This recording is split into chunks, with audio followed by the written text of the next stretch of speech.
Hello everyone, आज चाहिँ हामी वेदान्त पब्लिकेसनको क्लास 10 को चाहिँ इक्जाम्पल सिरिजहरू लिएर आएका छौँ। त्यो पनि हामीले के को गर्दैछौँ, रेसनल एक्सप्रेसनको गर्दैछौँ। अब रेसनल एक्सप्रेसनको इक्जाम्पल 1 मा के छ भने this is the questions of example 1। अनि हामीले यसलाई सल्भ गर्नको लागि चाहिँ हामीले के गर्छौँ, यो एज इट इज नै राख्छौँ, किनकि यसमा कुनै पनि चेन्ज गर्न सकिँदैन। तर यो चाहिँ के छ, फर्मुलामा खोलिनेवाला छ। यसको फर्मुला छ, यसको फर्मुला के छ भन्दा ए स्क्वायर माइनस बी स्क्वायरको फर्मुला के हुन्छ, ए माइनस बी अनि ए प्लस बी हो। हामीसँग यो फर्मुला छ भनेपछि यसको पनि फर्मुला हुने भयो। त्यही भएर यसलाई हामी अब के गर्न सक्छौँ, टुक्राउन कोसिस गर्छौँ। भनेपछि टुक्राउँदाखेरि के हुन्छ, एक्स प्लस वाई अपन यो भनेको एक्स माइनस वाई अनि यतापट्टि के भयो, एक्स प्लस वाई भयो। देन अब हामीले अब यो त केही पनि गर्न सकेन यसको लागि चाहिँ। अब यसकोमा चाहिँ हामी के गर्छौँ भन्दा यो न्युमिनेटर र डिमिनेटर यसको सेम छ। सेम भइसकेपछि यसलाई चाहिँ हामीले के गर्न सक्छौँ, काट्न सक्छौँ होइन। डिभाइड हुँदाखेरि चाहिँ 1 आउँछ। सो अब हामीसँग के भयो, एक्स माइनस वाई भयो माइनस 1 अपन के हुन्छ, X minus Y. They both terms are के हुन्छ, same. So we can cut it. त्यसपछि यसको एन्सर के आउने भयो, 0 आउने भयो। देन अब हाम्रो अर्को बी नम्बरको क्वेसन कस्तो छ भन्दाखेरि त यो भनेको चाहिँ के छ, यसलाई हामीले एकैचोटि सल्भ गरेर यसरी काट्न सक्दैनौँ, किनकि योबाट यो बन्दैन। अनि भनिसकेपछि चाहिँ हामीले के गर्छौँ भन्दा यो पनि यो र यो डिफ्रेन्ट टर्म छन्, लाइक टर्म छैनन् भनेपछि हामीले चाहिँ यसबाट के गर्न सक्छौँ, एलसिएम लिनुपर्छ। एलसिएम लिएर चाहिँ हामीले एलसिएम लिँदाखेरि के हुन्छ, ए प्लस बी अनि के हुन्छ, ए माइनस बी।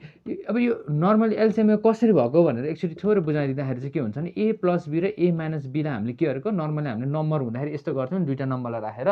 जस्तै 3 र 4 जस्तो भनौँ न, 12 र 4 हुँदा हामीले के गर्थ्यौँ, यो दुइटैलाई जाने नम्बर हेर्छौँ। जस्तो 4 हेर, 4 3 जा 12 अनि 4 1 जा 4 भनेपछि, अनि अब यो 3 र 1लाई त जाँदैन भनेपछि 4 × 3 4 × 3 भनेको कति हुन्छ, 12 हुन्छ भनेर यसको एलसिएम 12 निकाल्थ्यौँ। अब यसको पनि के भयो, यो दुइटालाई त केहीले पनि जाँदैन भनिसकेपछि हाम्रो के भयो, एकचोटि ए प्लस बीले गरौँ ल, मानौँ ए प्लस बी गर्दाखेरि ए माइनस बी भयो।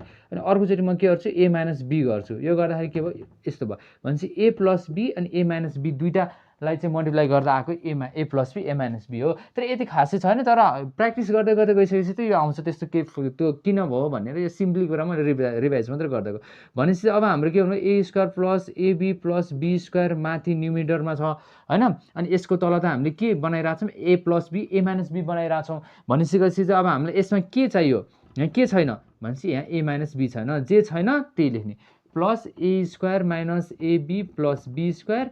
अब यहाँ चाहिँ यो दुइटा मध्ये यहाँ के छैन, ए प्लस बी छैन भनेपछि हामीले के गर्नुपर्छ, ए प्लस बीले चाहिँ मल्टिप्लाई गरिदिनुपर्छ। अब यो त कता कता हामीले फर्मुला जस्तो लाग्यो हामीलाई। सो द्याट अब हामीले यो के को फर्मुला हो भन्दाखेरि यो चाहिँ थाहा पाउनुपर्छ है, ए क्युब माइनस बी क्युबको फर्मुला हो। देन अब यतापट्टिको भनेको के हुन्छ, ए क्युब प्लस बी क्युबको फर्मुला हो है। ए क्युब माइनस बी क्युबकोमा चाहिँ के हुन्छ, यता माइनस हुन्छ यहाँ प्लस हुन्छ। ए क्युब प्लस बी क्युबकोमा चाहिँ के हुन्छ, यता प्लस हुन्छ यता माइनस हुन्छ क्या। त्यसरी नै हामीले थाहा पाउन सक्छौँ। अब त्यसपछि तल चाहिँ के भयो, ए प्लस बी अनि ए माइनस बी भयो है। एन्ड देन अब हामीले हेर्ने यो र यो के भयो, प्लस माइनसमा काटियो। माथि के भयो, दुईवटा ए क्युब छ त्यही भएर 2 ए क्युब भयो। अनि ए प्लस बी अनि ए माइनस बी भयो। यो चाहिँ यसको भयो एन्सर भयो। Thank you very much.